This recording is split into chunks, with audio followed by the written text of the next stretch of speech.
Okay बेटे, इसका pathway सुन लो। ये आपका 5 मार्क का एससीक्यू है। 5 मार्क का एससीक्यू, कॉर्टिकोस्पाइनल ट्रैक का पाथवे। इसका पाथवे मैं आपको समझा देता हूं। मैं यहाँ पे एरियाज लिख रहा हूं, जरा गौर से देखने हैं जहां से ट्रैक ओरिजिन करता है। Primary motor cortex plus pre motor and supplementary, 2, और एक तीसरा भी है, यहां पे लिख रहा हूं पहले, सेंसरी कॉर्टेक्स, जो सबसे हैरान कोई बात है। इन तीनों से इधर देखना है, तीनों से कॉर्टिकोस्पाइनल ट्रैक के फाइबर ओरिजिनेट करते हैं। तीनों फाइबर मिलके जो एक ट्रैक बनता है, इसको हम क्या नाम देते हैं? कॉर्टिकोस्पाइनल। अब देखो कितने परसेंट फाइबर है। 30% प्राइमरी मोटर कॉर्टेक्स है, 30% प्री एंड सप्लीमेंट्री से, 40% सेंसरी कॉर्टेक्स से डायरेक्टली। मैं फिर बता रहा हूं, हैरान कुन बात इसमें क्या है, एक मोटर ट्रैक का ओरिजिन है, and how come the 40% of the fibre are coming from the sensory cortex. अब समझो बेटे, हमारी mostly motor activity as a sensory stimulus के जवाब में होती है। हमारी मोस्टली, मैं सारी नहीं बोलूंगा, कुछ हम सोच के खुद से भी कर रहे हैं, लेकिन मोस्टली हमारी दिन में एक्टिविटी सेंसरी के स्टिमुलस में होती है। तो वो अल्लाह ताला ने रूट ही आसान कर दिया। सेंसरी कॉर्टेक्स जितना इंफॉर्मेशन रिसीव करता है, उसी में से 40% फाइबर किसके निकल रहे हैं? कॉर्टिकोस्पाइनल।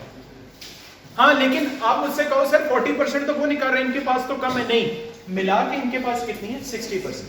तो प्रीडोमिनेंट तो मोटर ही है, उसके पास सिर्फ 40 ही है, लेकिन प्रीडोमिनेंट यही रहेगा, इसीलिए इसको मोटर ट्रैक ही कहेंगे, इसको सेंसरी ट्रैक कभी नहीं बोलेंगे। इसका जो पहला स्ट्रक्चर जहां से ये गुजरता है वो है इंटरनल कैप्सूल। ये पाथवे आपको याद होना चाहिए, और इसका भी कहते हैं पोस्टीरियर लिम्ब। एक दफा एमसीक्यू आया हुआ है, posterior limb of internal capsule. Internal capsule किस तरह का स्ट्रक्चर होता है? जस्ट लाइक दिस, इस तरह का स्ट्रक्चर होता है। यहाँ पे आपका ऐसे मोटर कॉर्टेक्स पड़ा है, यहाँ से जब फाइबर निकल रहे होते हैं तो पोस्टीरियर लिम्ब यहाँ से गुजर के जा रहे हैं, ये इंटीरियर लिम्ब है, ये पोस्टीरियर। इंटरनल कैप्सूल के बाद जो नेक्स्ट स्ट्रक्चर आता है वो मिड ब्रेन। मिड ब्रेन का भी एक मिडिल पेडंकल होता है दरमियान में से, उसमें से गुजरते जा रहे होते हैं। मिड ब्रेन के नीचे आपको पता है पोन्स, मेडल्ला, तो मैं मेडल्ला लिखूंगा, वो ज्यादा मेजर है। पोन से भी गुजरता है मेडल्ला। मेडल्ला में एक बहुत इंपॉर्टेंट नॉलेज है जो अभी तक ऊपर नहीं कहीं गया है। 80% of corticospinal tract fibre decussate in medulla. What do you mean by decassate?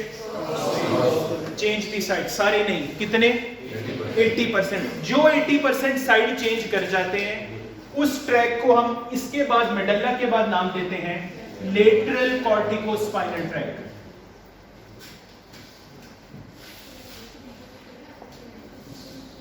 और जो 20% डीकसेट यहां पे नहीं करते, उनको हम कहते हैं एंटीरियर कॉर्टिकोस्पाइनल ट्रैक। क्वेश्चन क्या आ रहा है? Why not all 100%? या ये 80-20 क्यों हो गया? कोई नहीं, रिलैक्स।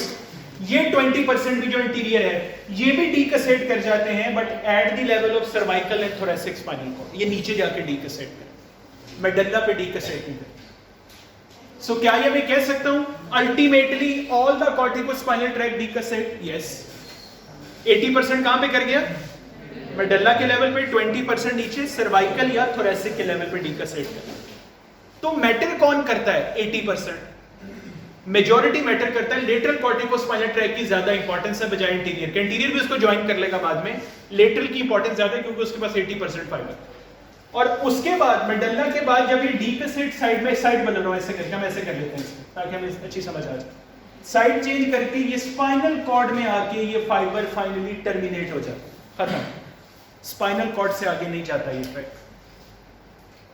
तो मुझे बताओ, अगर एक कॉर्टेक्स से शुरू हुआ है और स्पाइनल कॉर्ड पे खत्म हुआ है तो उसका नाम तो जस्टिफाइड है ना, कॉर्टिकोस्पाइनल। अब इसमें अगली बात बताता हूं जो नॉलेज वाइज बहुत इंटरेस्टिंग है। इधर देखना है, ये जब ऐसे नीचे जा रहा होता है, साथ के साथ ये फाइबर ना कोलेटरल फाइबर्स दे रहा होता है। कोलेटरल ये कोलेटरल फाइबर मिड ब्रेन में भी निकाल रहा है, मैं ये रेड से ड्रॉ कर रहा हूं मिड ब्रेन में।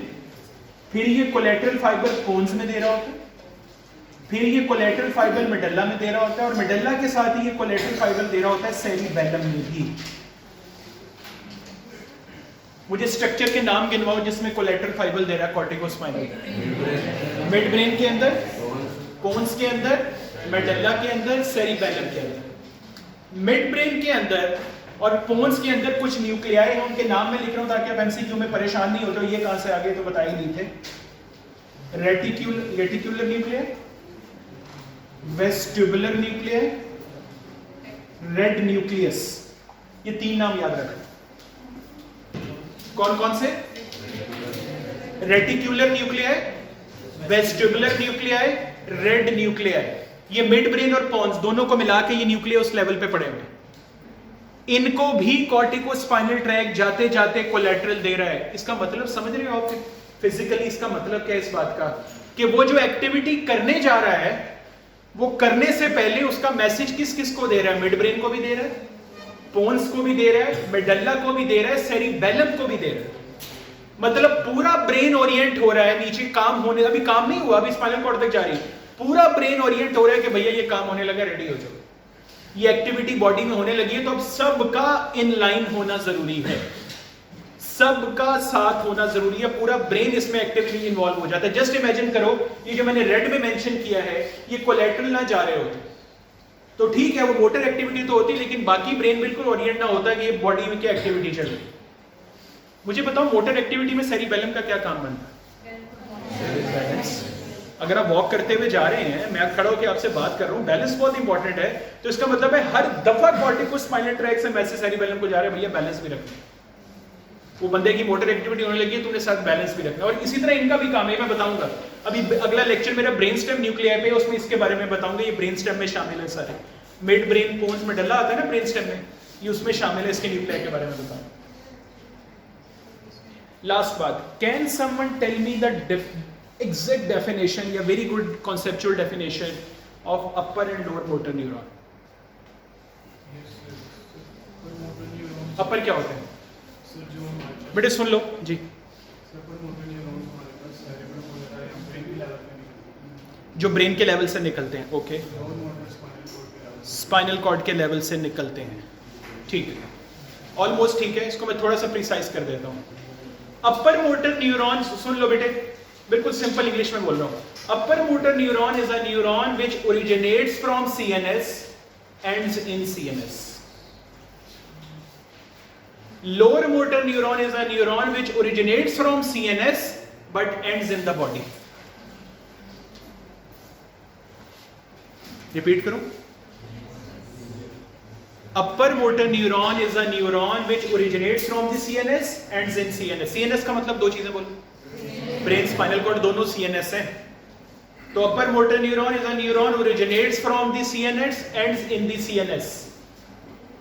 And lower motor neuron originates from CNS but ends in the body. Corticospinal tract क्या है?